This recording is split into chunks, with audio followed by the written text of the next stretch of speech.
send everybody over here. Guys, our free Assange Vigil is triple streaming with no audio. So I thought I would take it upon myself, we'll back this up just a little bit, and launch on my channel because obviously it's really important we talk about what happened today. Absolutely.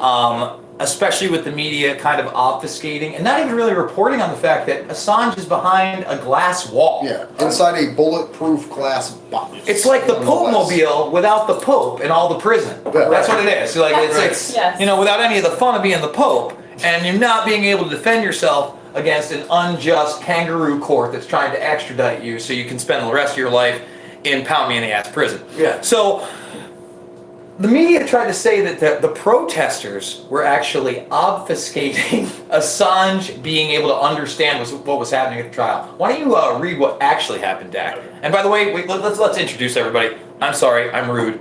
Jason, Steve, Christy, Dak, Andrew, they are action for Assange. And by the way, Dak Rouleau has some really great confrontations if you haven't seen them. Slow News Day, great channel, great insights from Christy and Andrew. Sorry I interrupted. You can't interrupt someone who hasn't spoken yet. So this is coming from Craig Murray from inside of the actual courthouse itself today. Craig Murray seems to be writing a daily series about everything that's happening in the courtroom, and he did a fantastic job today despite all of the inconveniences the court placed in front of him in order to try to discourage journalists from coming out to report. Great job, Mr. Murray. You have all the respect in the world. And so here's the quote. Julian Assange is confined at the back of the court behind a bulletproof glass screen. He made the point several times during proceedings that this makes it very difficult for him to see and hear the proceedings. The magistrate, Vanessa Baritzer, chose to interpret this with studied dishonesty as a problem caused by the very faint noise of demonstrators outside, as opposed to a problem caused by Assange being locked away from the court in a massive bulletproof glass box. So, wait, before we get into this, hey Josh, let me just suggest this. Maybe you just dump this feed and you restream my stream. You just go over to my YouTube channel because we know we have audio over there. Is that a good idea or not? Yeah, we could do that. Is that a good idea? Yeah. Can you hear me on that, Josh? I've got the recording for audio, so.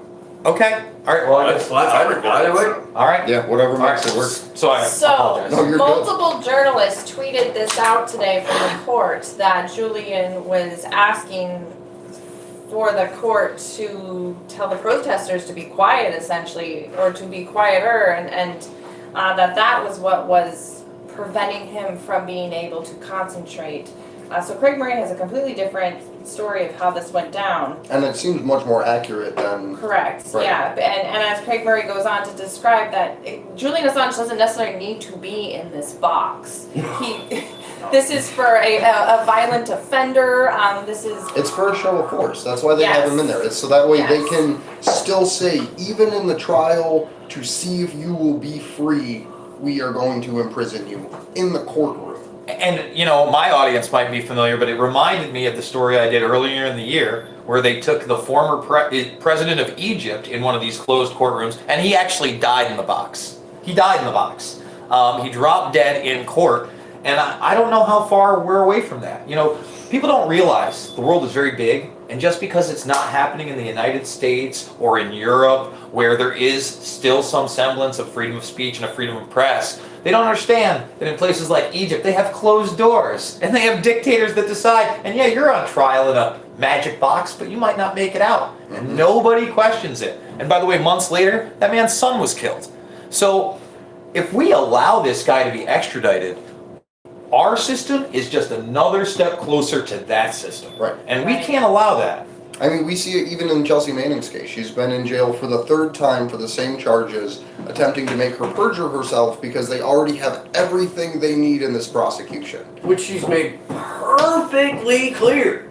There's no way you can mince words from her statement about a grand jury, from the statements that her lawyers have continuously made. You guys don't sound No, bad. you're not going to break Chelsea. You're not.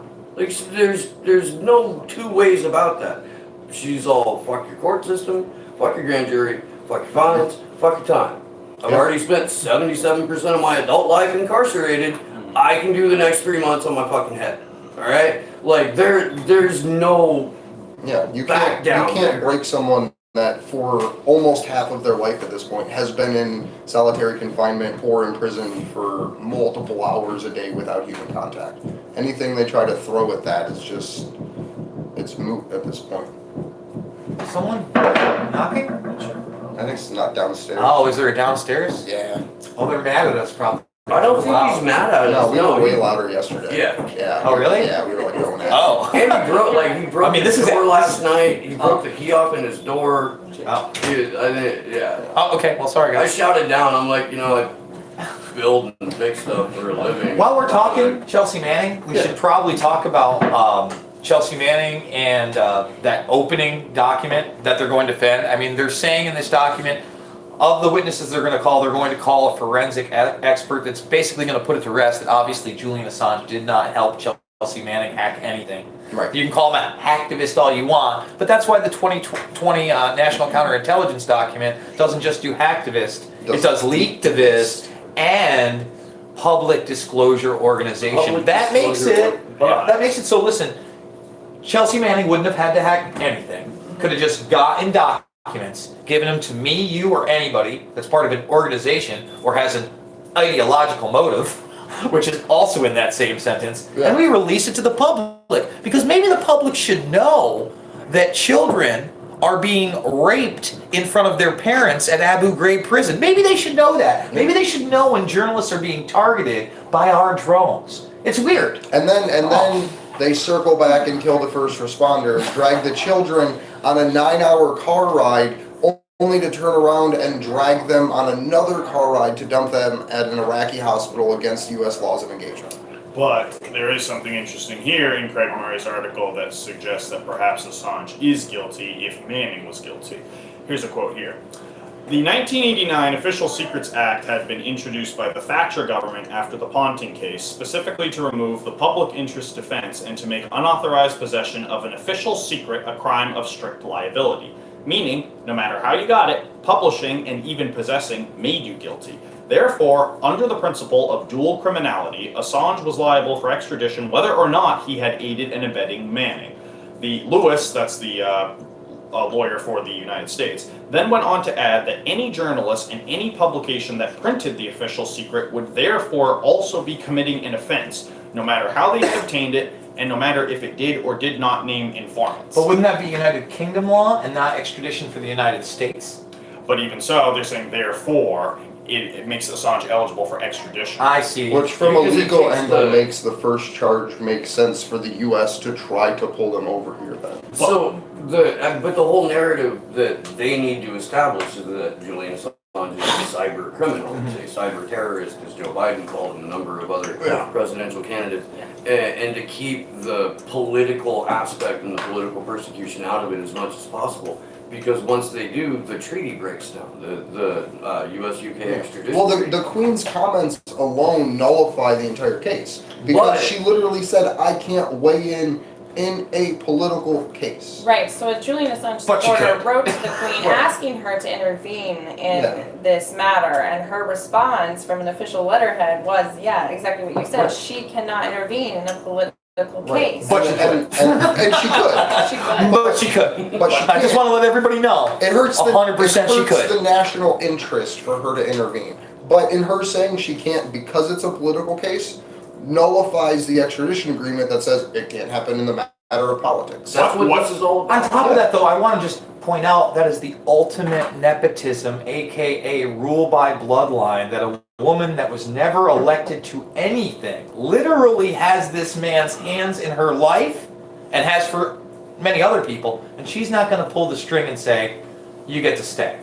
No. Well, what Murray is concluding there is that therefore other journalists, such as the New York Times and the Guardian, would also be. Oh, so we should And- go through. But what this happened was the prosecution, the lawyer for the United States, was flustered at this point. Murray explains that he was not expecting to admit that. He didn't intend to admit that in front of open court, that yes, other journalists would be subject to prosecution. Especially because they never extradited the guy that hacked into the UFO files. You remember that? The Oh, right, original? right. I mean, there was a big deal, and they decided not to extradite him. No, they And that- decided to push disclosure. Yeah, well, Eventually. exactly. And that's Yeah. what the DNC email showed us. Yeah. Literal astronauts emailing John Podesta being like, hey, when are we doing disclosure? Tom DeLonge, hey, let's make a History Channel show that's totally made up. I hate that show. It's the worst. Yeah. I should.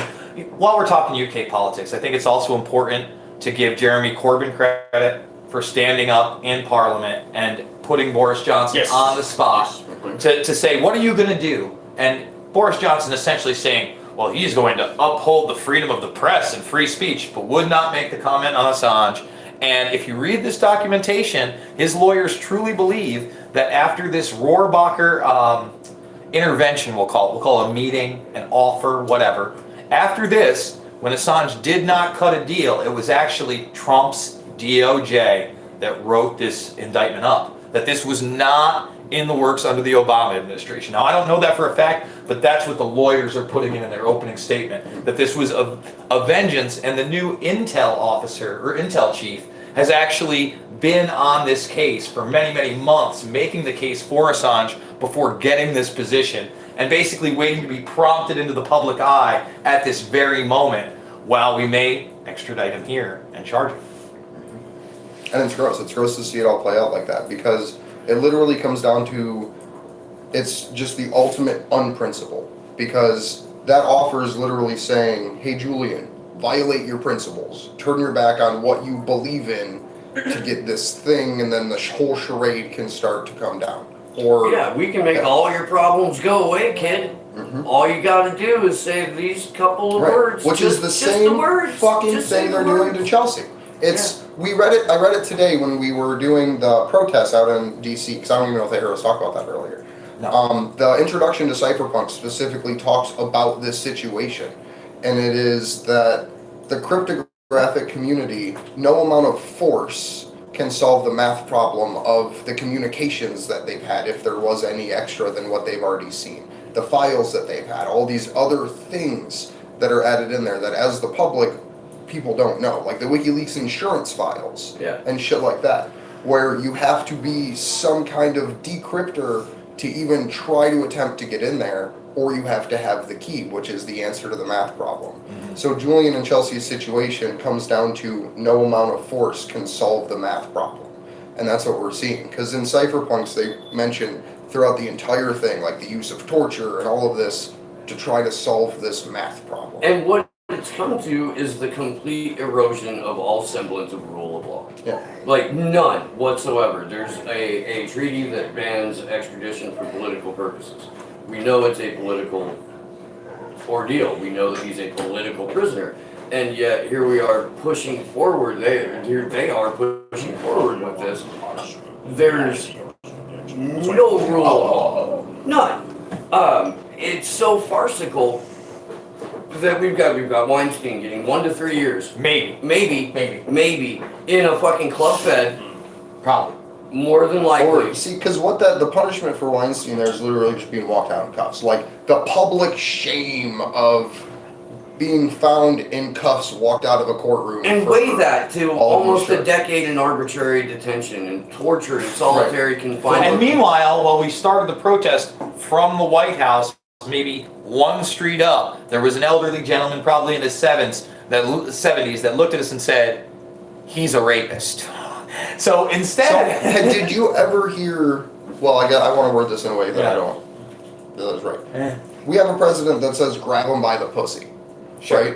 And you have on the other spectrum a broken condom with no one's DNA on it, and somehow that guy is the one with the sexual assault. and again, this sexual assault problem never charged, and now all of it has been dropped. Right. It's basically been admitted to being a farce. There was never a It, charge. it makes a headline because people will see that headline pop up And be about that old Julian man. in Sweden. But what doesn't is the fucking email from the Crown Prosecutorial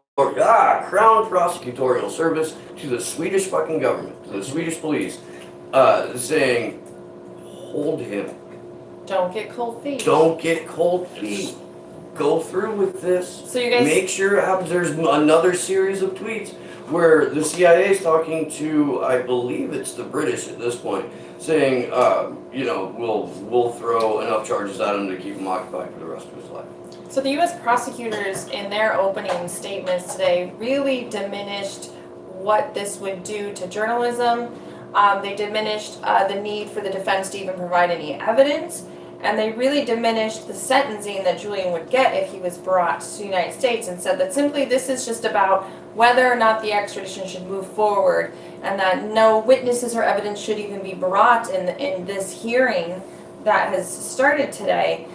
So really, they're trying to diminish the charges, diminish the potential for 175 years, and really just say, no, just come on over, prove, you're just gonna have a little trial, You'll maybe just serve like disappear 50 into months. into the prisons that you revealed the fucking Right, torture so in this is... while there was a president in office who ran on ending those programs. But that gets us to the real root of the problem, which is that there is no journalism in this country. There's just a kind of corporate anti-journalism that serves the Well, interests this of the this state. is the journalism of this Yeah, country. yes, but we're People talking like about- us doing this. But I'm obviously referring to like the powerful journalism, the Yeah. corporate journalism. right. And Murray refers to that in his article when he says that, and here's a little interesting quote from him, there is no printed or electronic record of the prosecution's reply to a previous argument.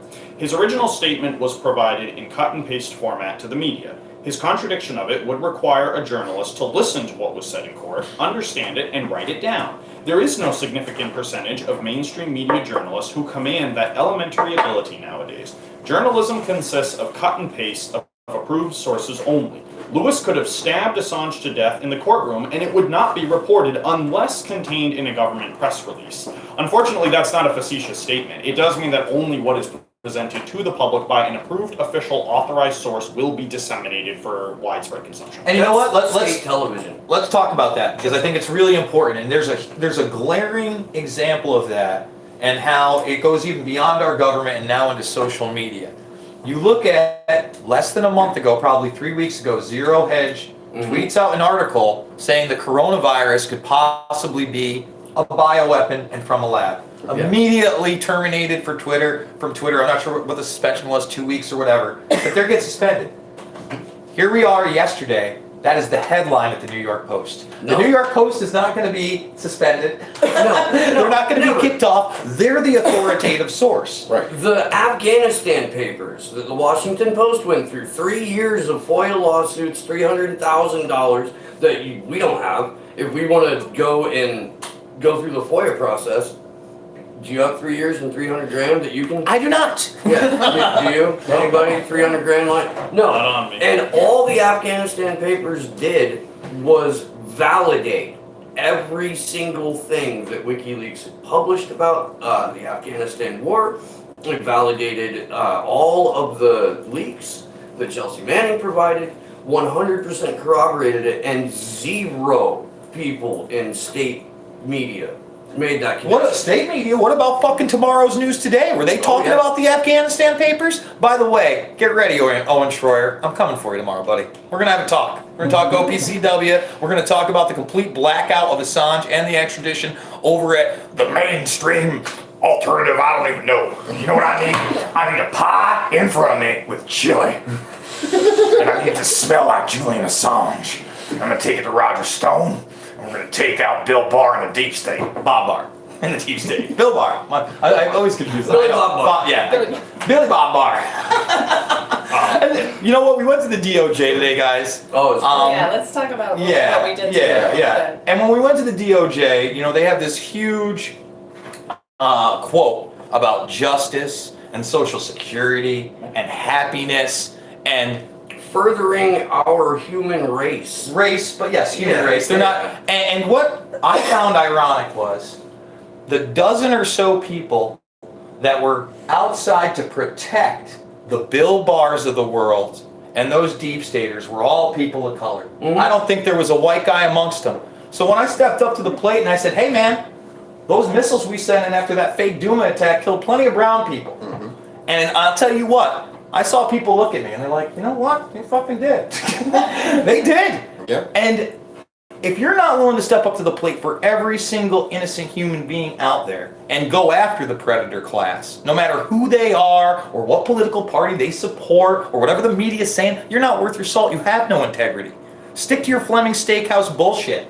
Like, I can't stand it. And this is it, man. We've already had so much taken from us. They're still talking about the AUMF when they use military force. That was passed right after 9/11 for Al-Qaeda that we're working with openly in Syria. I watched the video. We have a super unique opportunity right now to end the Patriot Act. We do. Because this is it one of expires in a few days. Yeah. And so I don't really know how we can do it because no one kind of heeded the calls that I put out to try to do it from the larger independent media sphere.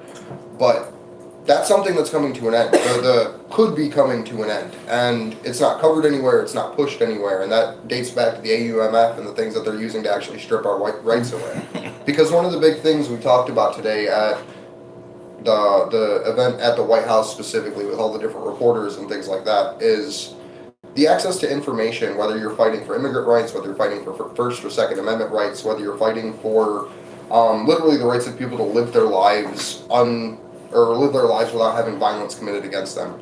Having a foundational core center of free speech is literally the thing that holds all of that together. Because we can't take another step up if we don't actually know what's happening in the world. Yeah, one of the questions we got a lot was, why are we doing this? Right. Why Julian Assange? Why this issue? Why is free speech important to us? And I think all of us were giving that exact answer. And 10 years ago, every person in the country at least knew the bullshit that was going on, but was like, yeah, but those informations were important. We had a president in 2008 literally running on ending Guantanamo Bay, got the gift to his administration of the reasons why, Gave him a Nobel Peace Prize and then, before he did and anything. then put the woman in jail. For ending the war in fucking Iraq, revealed it. too. No less.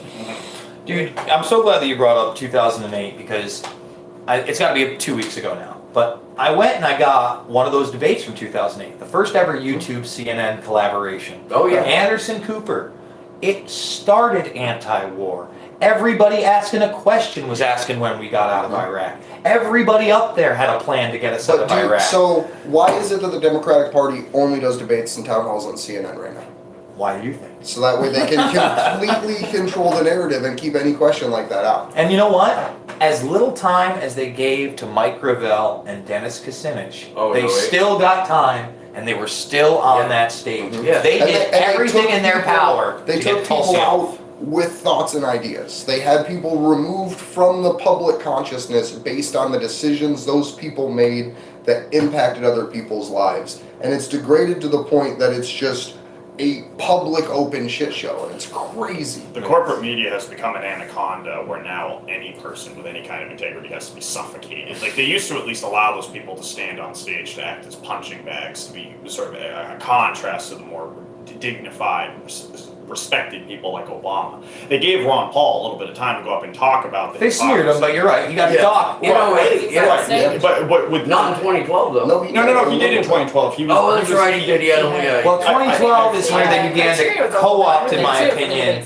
the what was it? What The Tea Party movement? Exactly. Yeah. But I had that discussion. I'm gonna let you finish that. Oh, sorry. I was going to say that with Ron Paul, it seemed like when Tulsi Gabbard announced her campaign, I knew that she was going to face a lot of the same obstacles and challenges that Ron Paul faced as a legitimate anti-war voice. But I never imagined that they were going to force her off the stage, because Ron Paul had no issue about getting time on the stage. The only question was he had no issue getting on the stage. The question was how much time was he going to get once he was there. Right. Tulsi Gabbard being excluded from the stage through obviously a designed process was really, really frightening. And the way that people, average Americans, did not care about this anti-democratic Well, they process. painted her as a Russian asset. Oh, yeah. I mean, listen, Right. Howard She's Stern. suing over it. Let's talk about that Hillary Clinton 2-hour PR piece, right? Mhm. And remember, Bloomberg has said it might be a hill dog ticket. Oh, That may be how we bring her in.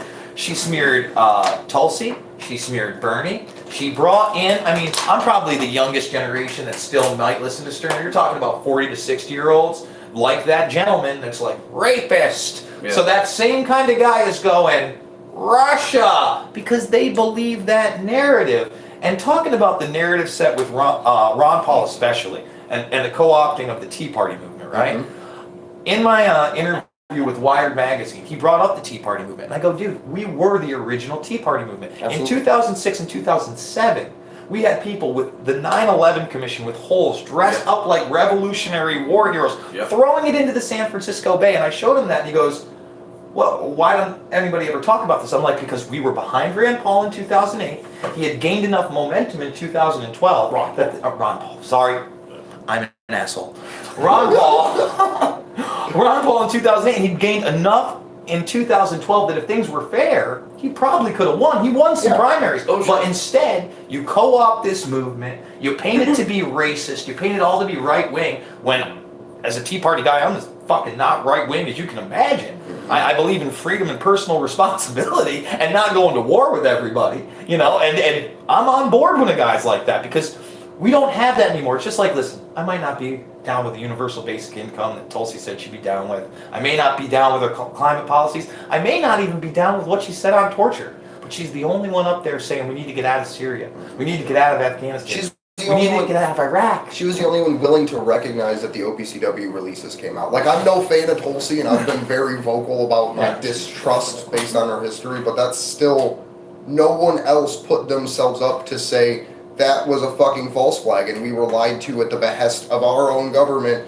by the international organization that we manipulate. So before we get too far off this topic, I do want to bring up the Russian asset thing because Taylor Hudak is in London. Covering this in Belmarsh, and we have had the interesting experience of, I think we finally made it, boys, because Taylor Hudak is being smeared as a Russian asset today on Twitter. The right hand of Poot Poot. with not only xenophobic language but sexist language. Yes. Well, let's get into this guy really quick, right? I've never well, seen. let's start with Louise Mensch because it's she's the impetus for this because Caruso just picked it up and ran with it. Okay. Right. So Taylor has been working nonstop around the clock in London, and obviously she's making an impact as an independent journalist covering this. There on the ground with the protesters. You all know that we fundraised to get her there and to get us to DC. On a bare bones budget, by the way. Very bare bones budget. Right. You know, we Under are $5,000 to get anybody, one person, to Europe and back is unbelievable on a trip like this. You funded your entire thing with that money. Exactly, Right? Unbelievable. Yeah. And we were here a whole week. She's there a week plus, so she had some time to get used to the time zone change. And so now yes, we've gotten these attacks. Louise Mensch went through Taylor's timeline today on Twitter and tried to point out different times when she believed she was being a Russian asset because she's pro-Assange. Taylor's looks were called out for being blonde-haired, blue-eyed. That's the- You're not allowed to be That's- attractive that's the unless you don't have a brain in your head. If you don't have a fucking brain in your head, you can be as attractive as you want, be on a fucking Hollywood billboard, the best thing in the world. You got a brain? Russian asset. And that goes back to what you were saying earlier about the people of color at the outside of the Department of Justice building who did not recognize how racist our imperialist foreign policy is. There's also a disturbingly misogynistic element to the Pentagon's agenda, which is lost on a lot of the what I like to call the corporate feminists or the bourgeois feminists who have been sucked up by the Democratic Party. So both Taylor The and I author of as Feminist Baby. both Taylor and I as spokespeople, women for Unity for J and One versus 5i have both been smeared on Twitter for different things, for how we look, for different things in our personal life, and now we've morphed into Russian assets. And I mean, if she's a Russian asset, then Andrew and Steve and I are also Russian assets. And it's not And just this whole damn thing is a Russian-funded. Don't No, put it's on it, not. bitch. We do this. Show them the mug. Oh my that's- God. So I mean, we are obviously making an impact Yeah. here and in London. We are obviously doing a good job covering this. We are getting the voice out. And she's doing amazing over there, working Yes. with Tariq and Watchdog, because to catch people up that weren't aware, Steve was supposed to be in London with Taylor too, but things, passports are ridiculous. He wasn't able to go. So that's why he's here in DC with us. I'll be perfectly honest about that shit too. My passport application got flagged. I had a felony that was expunged 5 years ago. The reason I had the felony is because I was at a concert in Athens, Georgia, and it was pouring down the rain. And we were standing underneath an awning, about 6 of us. We all have backpacks and long hair. So 3 cops on bikes pinned us in to the wall behind the awning. And by the time they were done running my pockets, there were 6 hits of ecstasy in there that were not there before the cops showed up. Jesus. In full disclosure, they missed the quarter of mushrooms that I had. So I'm in the back of this. Just trying to get it right out of there, yeah. Right. Not that extra felony charge, get it out. Shove them shits in the middle of the back seat. Yeah, oh yeah, no, it's straight up. But Did you go back to the cruiser to retrieve them? No. I what I did is I spent 3 months in the Clark County Detention Center waiting to go to court. They had all of us there for 3 months. When we went to court, they were like, everybody has a Class D felony and you're banned from the state of Georgia for 50 years. And we all gave out-of-state addresses. There's no probation for out-of-state, just don't come back. I got it expunged when I went to apply for my passport. 4 months went by and I was like, holy fuck, dude, we're getting close to time. I'm getting kind of nervous. So I finally got in contact with the State Department and they're like, oh no, we flagged your passport because you have a warrant out of the state of Georgia. And I'm like, no. And they're like, well, you can appeal it. We'll set a hearing for you. And you're like, I don't think I want to go back to Georgia. The 3rd week of April is when we can get you in. It's funny how America insists on keeping their criminals here. They don't- 1,000%. Well, that's because we already populated Australia, and then they had a revolution. They just have to institute press freedom. That, by the way, is where the rattlesnake on the "Don't Tread on Me" flag came from. Oh, really? Yeah, Britain insisting on sending their criminals here. Ben Franklin suggested we should thank Britain by sending them our rattlesnakes. Now, in the chat, we have a couple of questions. 3 actually. One person was asking. Tony watches closely. Was asking if we'll be posting Taylor in London on one of our channels. Yes, So- after this stream, we are planning on restreaming most of her content, I believe, from today. So Yes, we from were today and over the weekend. Yeah, we were trying to stream with her this morning. We've been having a lot of technical issues. Obviously, if you're watching on Jason's channel, you know that the Action for Assange channel is having some sound issues. No, we're good now. Oh, we're good now? Okay, Well, they took care of it like a couple all right, minutes in, cool. yeah. So we were earlier. We've been going through a lot of on-the-spot technical issues. Hopefully, we're going to get a chance to stream with Taylor. But yes, we will be showing her footage from the last few days on our channel as well. And I want to shout out to Erica Jill, who was down in New York City at the actions today. Yes, I And saw her post. guys, you guys can get involved. And by the way, Drufus was down here. He said Yeah, I was he a little. was. He said I was a little intense in person in the chat. You should have come to the lunch. I was a little Yeah. more lighthearted talking. Yeah. I know I'm a little intense when we get in front of DC and in front of a bunch of people that. I mean, that's the main thing. When you come up on Wednesday, Drew, after we leave Chelsea and Jeremy's detention center. And the white balance, Drew, I'm sorry, this is the front face of my camera. I didn't really set anything up. I wasn't even going to broadcast A lot this, of but. people Yeah. think we've been smoking cigarettes. Oh, is that what it is? No, it's not that. We gotta get a No. light over here and it's a front-facing camera, guys. Otherwise, it would be too I difficult. wasn't planning on broadcasting, but when 3 broadcasts didn't have sound, I thought I'd jump in. Another question we have here comes from Rob Juno, who was asking what was the most sympathetic / antipathetic moments of the day. I thought the most sympathetic by far was in front of the White House. There was an 80-year-old man who was a veteran of the National Security State, who said that he came out with a great sign showing his support for Snowden, Chelsea Manning, Julian Assange et al., and also with an anti-war message. A disabled person was really glad to sit and hear him speak today. I think do you have that on your channel, his speech? Which one was that? That was the man in the wheelchair in front of the White House Big who white made beard. the speech.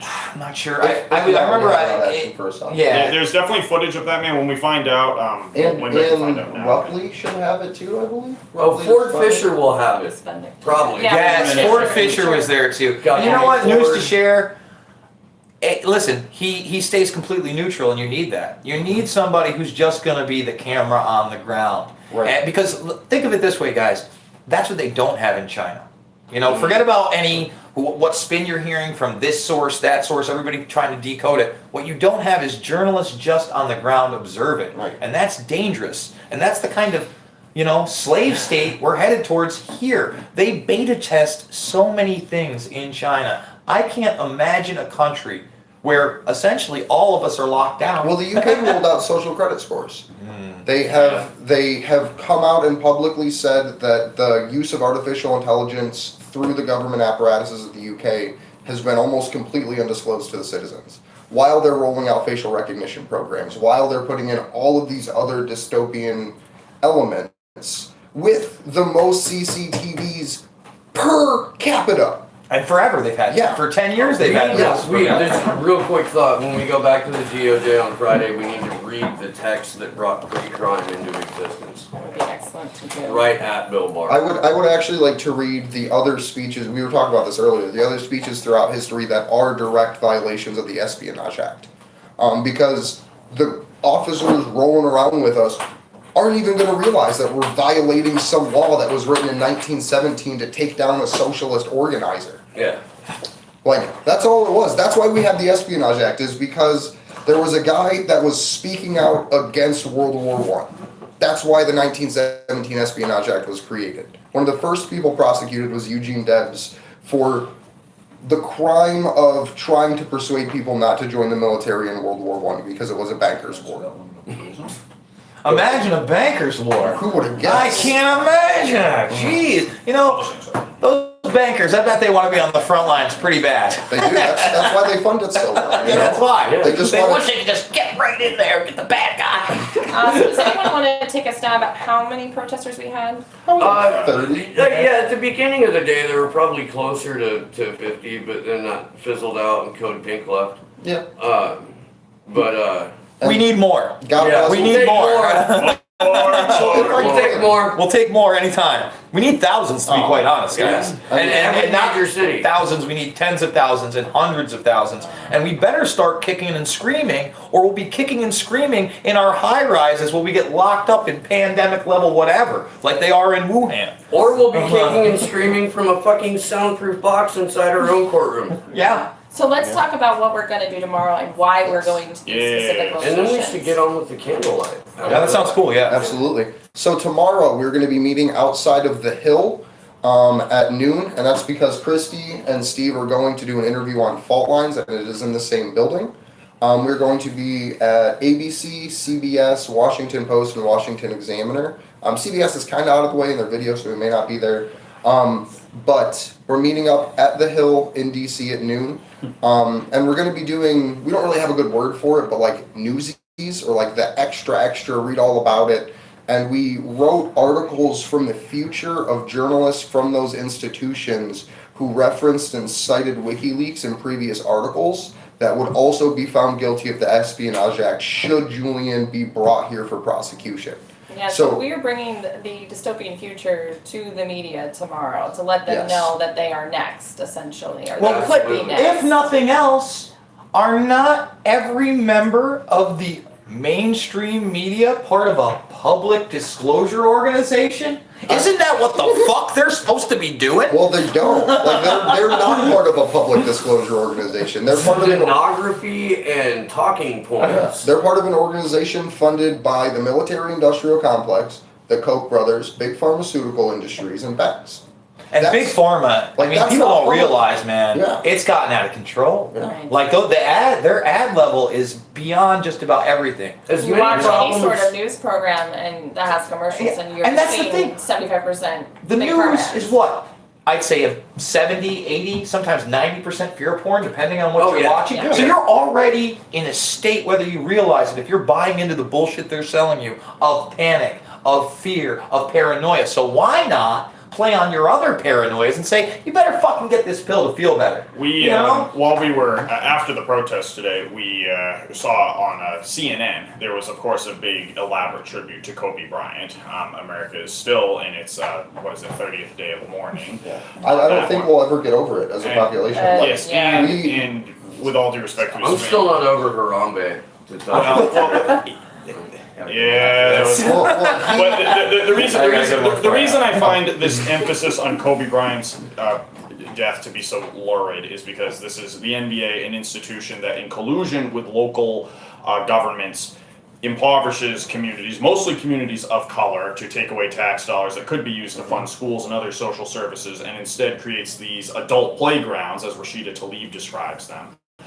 In Detroit, for example, the children do not go to school on Fridays because there's no public money for that apparently, but they have money to build a new stadium for the Pistons and the Red Wings. Sure. So Kobe Bryant, this apotheosis we have granted Kobe Bryant is inappropriate. I'm sorry to him and his family that he's gone, but this shows where our priorities are. Listen, as no one even society. mentions how about the families that died in there. You know, Right. no one even wants to talk. Nice Listen, people. when I heard it originally that it was him and his 4 daughters, the first thing I said to myself is, man, and the mother survived. I can't imagine. The kids were my first thing. Then you find out about the families, and it's look, I'm not happy the guy's dead, you know, by any means, but when the media has been able to focus on him as if he's a hero on the level of somebody that's exposing torture, murder, corruption, the killing of millions unjustly, and those that are benefiting from it, I'm sorry. It's not a fucking, Right, you know? it gives them a headline and a way to not talk about the situation. Yes. Yeah. Directing our emotions and mental energy towards something frivolous. And then one other thing, after the gluttonous coverage of Kobe Bryant's death, CNN then switched to discussions about how coronavirus is tragically weakening the stock market. So I don't want to. Listen, I listened to Bloomberg on That the way was the here. first thing you said. Yeah, I mean, Bloomberg, and by the way, all you stockheads out there, I'm telling you now, gold's going up. It already hit $1,700 Yes. today, Yeah. and people are going to start. I'll tell you what, if this gets really bad within the next couple weeks, expect it to disrupt the crypto market. I don't know whether it's going to be positive or negative, or positive for some coins and negative for others, but when you have a volatile stock market, they're almost intertwined at this point. And because, I mean, your Bitcoin's all well and good, but it ain't going to save you from no fucking quarantine. You know? So, I mean, that's why people are looking at hard assets, because I give you a silver or gold coin. There were But a digital beanie, baby? there Not so much. there were houses. No. There were houses of nobility in the Roman times that functioned on less than 30 pieces of silver. Because buying and exchanging, you don't need to hold the resources, you just need to hold the land to continue buying and exchanging. So, if you can, buy $1,000 in silver now and just fucking hope. Buy $200, walk into the pawn shop and grab something small that you can walk back in 2 weeks and sell for 10 times the value when that shit skyrockets. And listen, it never hurts to have a plan. I'm not, Johnny preps a lot, but, people were talking about here in D.C. because of the stock market going down, because of the hype around the coronavirus. Now in Iran and Bahrain, and they're talking about Italy. That some of the shelves are starting. Listen, I'm not trying to make anybody fearful, but some of the shelves are starting to empty. So I hope and pray that we as a populace, no matter how bad this virus is and whatever lethality is, we don't bow down on our knees and quarantine ourselves for the state. And I don't believe we will, because we still have, not on the level of China.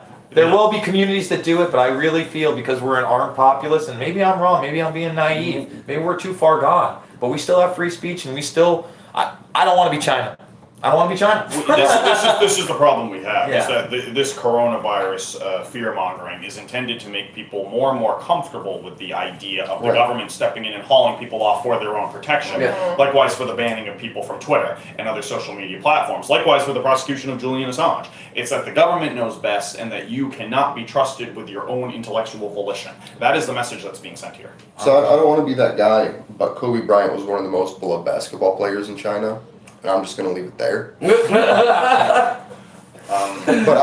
we're going to wrap up now because we have a couple other actions we're going to get to tonight, if that's cool with everybody. Oh, and we got Crying Jordan back because We of this. did get We got Crying Crying Jordan Jordan. back from this will say month-long one thing. Oh, yeah, that's expenditure of. I'll say one thing before we go. Yep. It's just somebody in the chat earlier asked a question: how can which people can be brought together for a mass protest? That would be every single person in the chat, every single person who's watching this, every single person who cares about this issue. Because one thing that I was talking to Christy about this earlier today, when I went out to those rallies to try to get the candidates on the record about Assange, it was difficult because I didn't have any friends who could go out with me. I had to be literally the one lone person who looked like a lunatic in a sea of several hundred. Today it was the reverse, where we had a very large group of pro-Assange people and only one guy who wanted to make inappropriate comments trying to put us down. But it did not work because we had those strengths in numbers.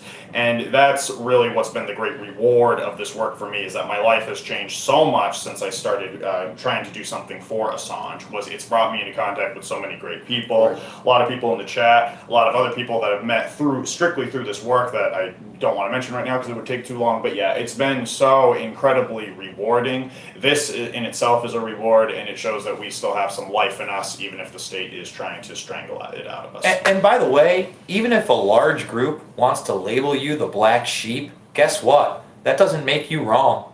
That doesn't make you wrong. Let me say this real quick. If you're part of the Burmist Brigade, you do not have to go through the catch-up process that most people have to do when they first come into activism, because you guys already know what's going on.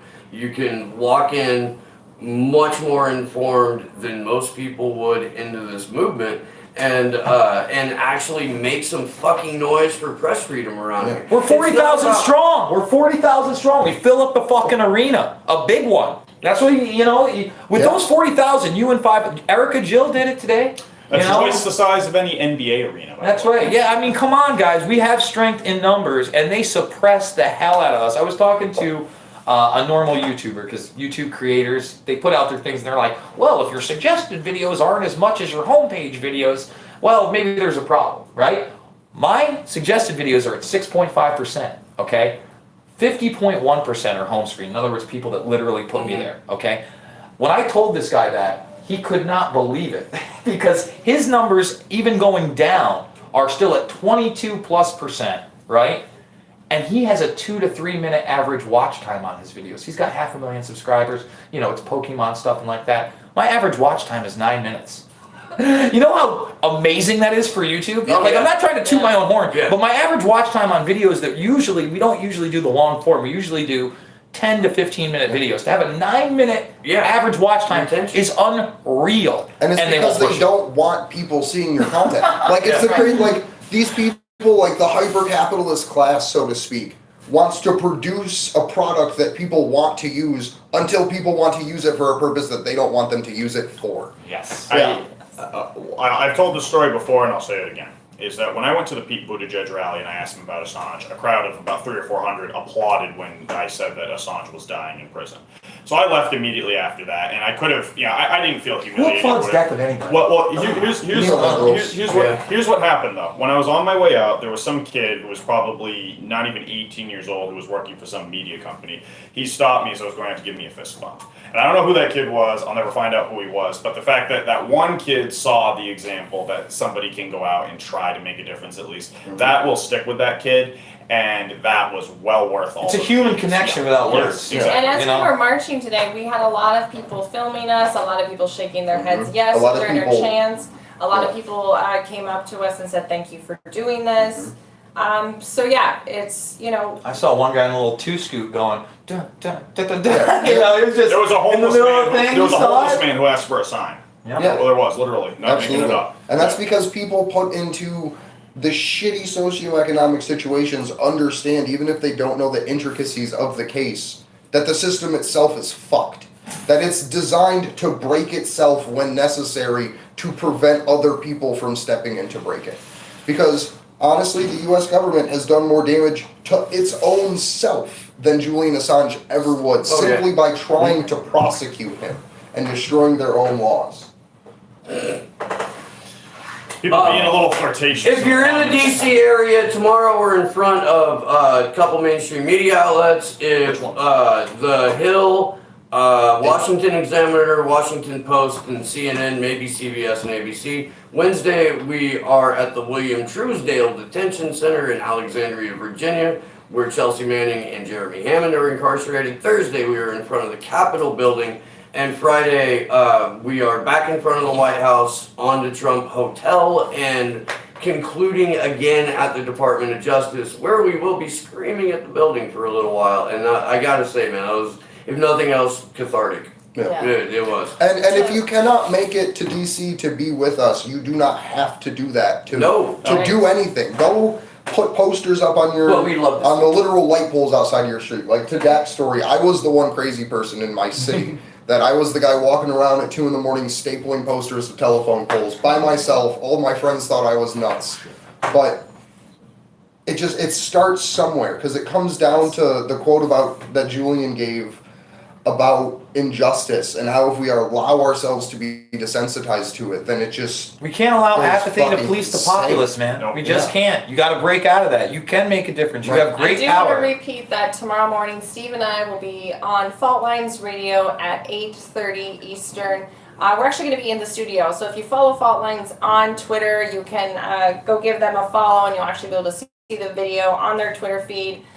So we're excited to get a different type of audience and get the word out about these actions. We are definitely, the three of us have been doing, well, the 4 or 5 of us have actually been doing different interviews and filming all day long. Yeah. And so we are just really here to get the awareness out Yeah. and to show people that, you know, we have a lot of people agree with us on the sidelines that come out, start doing these actions. It's safe to talk about this. It's safe to be that person in your community to stand up for Julian Assange and free press and free speech. And if you are in a state that is going to have a primary or caucus coming up soon, and the presidential candidates are visiting your state, get them on the record. Bring your friends, as many as possible, to ask them where they stand on Julian Assange. Let them know that it's not just a few random people. It is a serious public interest issue. And if you're a Trump supporter, Yes. why, or not why, but in this moment is the most important to apply pressure to President Trump, regardless of what you believe is happening behind the scenes. Because whether you're someone that trusts the plan or doesn't, the fact is nothing will change without people being the difference. And it's literally going to take people going to Donald Trump rallies and handing someone a free Julian Assange sign and them saying, thank you, this is something I care about that I don't hear about. And it doesn't have to be anything more than a printed piece of paper in Times New Roman that just says free Julian Assange. Print 400 of them, hand them out at Trump rallies, and either make the security take them away or let them get in and have that message be seen. And do it not just with Trump, but I point that because he's our fucking president running on a campaign trail and wants to get support of the populace. So if we can create this as an issue specifically in Trump's campaign and with the base that he sees in the megadomes that he's filling, that makes an impact, and that makes a difference. This is an issue, no matter if you're Republican, Democrat, Libertarian, anarchist, whatever. Free speech and free press is an issue we all should care about, no matter where you stand. It impacts us all, whether you're a journalist, whether you're just an average citizen.